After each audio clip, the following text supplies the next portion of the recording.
What is going on, guys? It is Wrestle Extra here, back with some more news. Join us now as we look at the wildest news stories and rumors you need to know, including Roger Jackson finally arrested following an alleged assault on wrestler. The WWE has big plans for Joe Hendry. The real reason Brock Lesnar versus John Cena is on first. Triple H promises big things for WrestlePalooza. Becky Lynch rated the best female wrestler ever. WWE gave Ava a pass for controversial comments.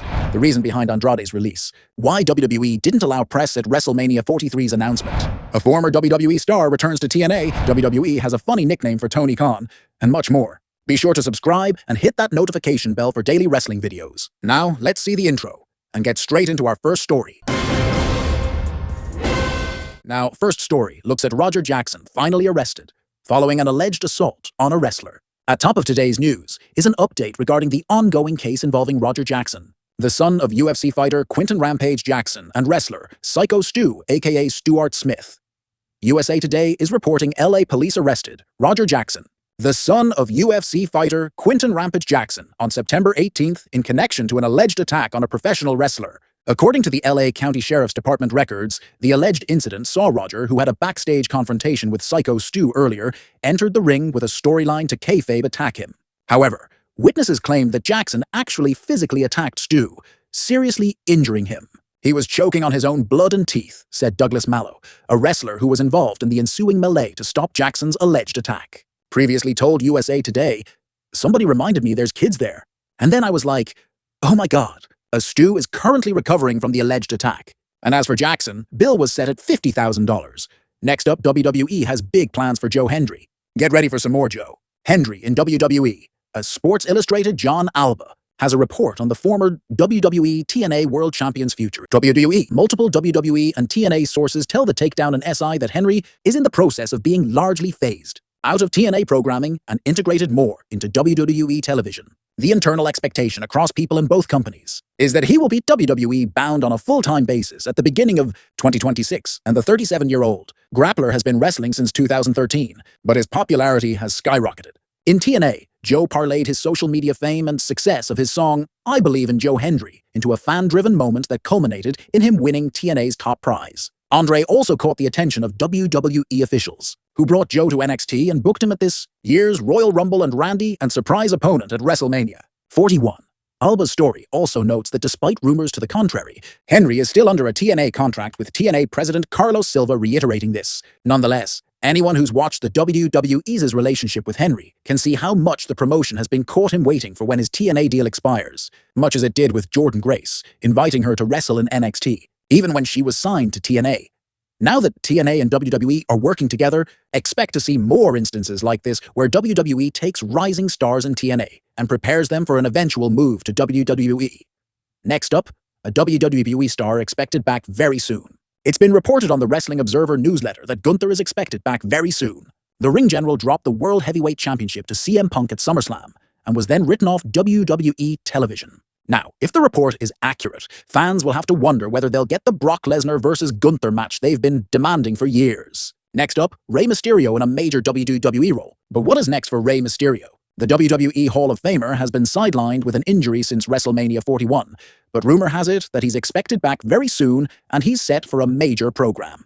WrestleVotes Radio recently reported that we're told that those in WWE want to feature Rey Mysterio in a major role as part of this new ongoing DEA rollout, once he's back, healthy and in action. Mysterio, who underwent surgery back in April, is said to be progressing well. In addition, this is a kind of a two-for-one here. Sources indicate WWE is considering at least one more HHH streaming event before the end of the year, with speculation pointed to Survivor Series weekend in San Diego now. Now, while says nothing in writing, Russell Vogt speculated that Rey will square off against Dominic Mysterio, who's currently the HHH Mega Champion at the event, which will be a blockbuster match. If AAA really wanted a mega show at the end of the year, that would be the way to book it. And WWE deserves credit for how they've managed to maintain the father-son rivalry for over 3 years without running it into the ground. What's worked so well is that WWE has turned up the heat as needed for big matches, such as a clash at WrestleMania 39, but lowered it to a simmer as they work separate programs. Next up, is there another match being added at WrestlePalooza? Now, will Tiffany Stratton defend a WWE Women's Championship against Jade Cargill and Nia Jax at this Saturday's WrestlePalooza? Well, there is considerable confusion about the match's status as WrestleVotes tweeted yesterday that asked a source about the Tiffany Stratton versus Nia versus Jay Cargill matchup graphic on the official WrestlePalooza shirt in Indianapolis. They said the plan is to feature the match on the card, hence its placement. However, it depends on Stratton's status. She's missed NXT Homecoming and remains to be determined as of yesterday. Expect clarification tomorrow night on SmackDown. Now, whilst the match isn't listed at WWE.com, that could change depending on tonight's blue brand. Next up, the real reason Brock Lesnar versus John Cena is on first at WrestlePalooza. It looks like we now know why Brock Lesnar versus John Cena is going to be the opening match at WrestlePalooza. In case you missed it, Pat McAfee announced on Thursday that Lesnar versus Cena will be kicking off the PLE. As for the real reason, well, Fightful Select Sean Ross is reporting. I see that Brock Lesnar let them know he wanted to fly out of Indianapolis early. Let's hope that the Beast puts some effort into this match as we feel he's been phoning it in ever since his return at SummerSlam. Next up, Triple H promises big things for WrestlePalooza.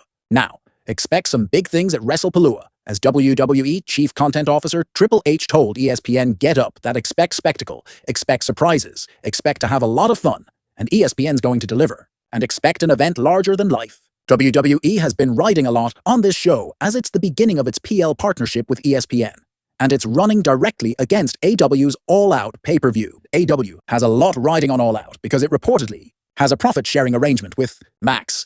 It's probably a good reason why Triple H is hyping this show on the levels of WrestleMania. Next up, Becky Lynch is the best female wrestler ever. Now, it's time to look at a new list from Bleacher Report, where they rank the top 25 WWE women wrestlers of all time, based on the in-ring ability, historical significance to pro wrestling and his premier promotions, mainstream appeal, and championship resume. Like any list, this one is certain to stir debate for who was included, who wasn't, and where wrestlers ranked. But here's who they decided were the top 5. Sasha Banks, Rhea Ripley, Trish Stratus, Charlotte Flair, and number 1, Becky Lynch. Becky is definitely eating this all up as now she really will think that she's the best wrestler ever. Next up, Brock Lesnar nearly went to TNA. And you guys know that TNA Wrestling was ready to bring in the Beast Incarnate back in 2007.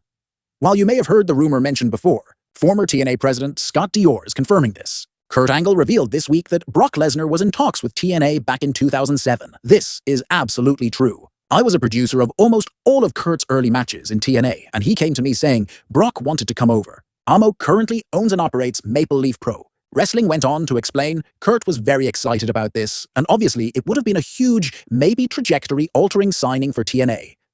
I passed it on to Dixie Carter, who owned TNA at the time. But as you already know, it didn't happen. It's a huge what-if, not just for TNA, but for Lesnar.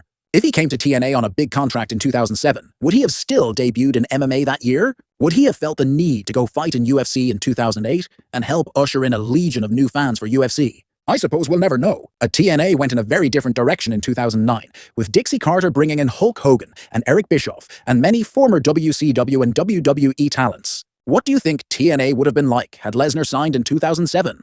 Next up, WWE gave Ava a pass for controversial comments? Did NXT authority figure Ava, aka Simone Johnson, The Rock's daughter, get a pass for controversial comments she made on social media? This week's Observer reported got some heat for online comments that were believed to have had to do with the shooting death of Charlie Kirk. She shared an X post from comedian Gianmarco Sarrazzi on her Instagram story, which read, "If you want people to have kind words when you pass, you should say kind things when you're alive." She then wrote herself, "And I'll stand behind this. Be kind now more than ever." Of course, this led to backlash, and the backlash got some mainstream media coverage. One person in WWE noted to us that if it was almost anyone else, they'd be told to take that down. But nobody will tell her, as since her father is on the TKO board of directors, Ava would be virtually untouchable for anything. Next up, the reason behind Andrade's WWE release. Now, there seems to be more reasoning behind why Andrade got released by WWE. As in the Observer newsletter, it was reported that some noted to us frustration that his English never got better. One noted to us that there was a buyer's remorse in the sense that they thought bringing him in from AW would be huge since talent that had come in from AW like Cody Rhodes and CM Punk were received so well and figured he'd follow similarly with its fanbase, particularly since he came directly off AW television and was in the mix with the top guys in the tournament. But they explained that the initial pop didn't lead anywhere, something exacerbated by WWE's lack of direction for him.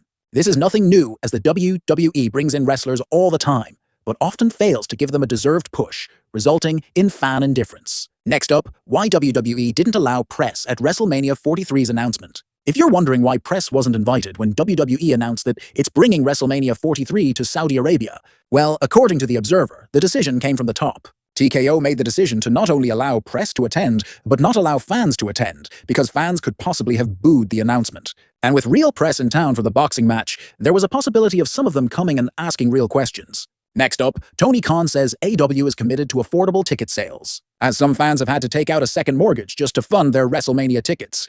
But at least AEW president Tony Khan is keeping their ticket pricing low. In a media call for Saturday's all-out pay-per-view, he mentioned, AEW's ticket pricing is designed to be very family-friendly and has been from the very beginning. Everyone involved with AEW from the beginning will tell you that we've always wanted to maintain affordable ticket pricing, for the fans in particular, to bring families and young fans to the show and make it accessible for fans of all backgrounds of all ages. I think it's really exciting for us that we're getting really good feedback about that. And WWE fans have been complaining about the promotion's ever-rising ticket prices, with the company making it clear that they plan to continue increasing prices as long as demand increases. Next up, a former WWE superstar returns to TNA. The TNA fans got a blast from the past on last night's Impact, as former WWE superstar and former two-time TNA World Champion Ken Anderson, aka WWE superstar Mr. Kennedy, showed up to confront Frankie Kazarian. Kazarian was running down wrestler Steve Maclin's military service when Anderson showed up, his first appearance in TNA since 2016. Anderson looked ready to destroy Frankie when wrestler Jake Something ambushed him, but fortunately Steve Maclin ran him for the save. There's no word yet if this appearance means the 49-year-old Anderson is planning to return to the ring, but you guys want to see him return. And finally, WWE has a very funny nickname for Tony Khan. And last but not least, did you know Tony Khan's nickname at WWE is reportedly Snowman? It was revealed on the Wrestling Observer newsletter during a story about AEW talents Tony Storm and Ricochet appearing on Ariel Helwani's show. AEW talent was not allowed on Ariel Helwani's show after Helwani called an interview with Tony Khan the worst of his career, even to the point of calling him Snowman, the WWE insider term, amongst some for him. But I guess it's been worked out with Ricochet and Tony Storm on the show this week, leading to the head-to-head pay-per-view. Now, if you don't know what Snowman means, it's probably best to just look it up. But there you have it, folks. The wildest news stories and rumors you need to know. Be sure to leave your comments down below, and I'll see you next time with some more wrestling content.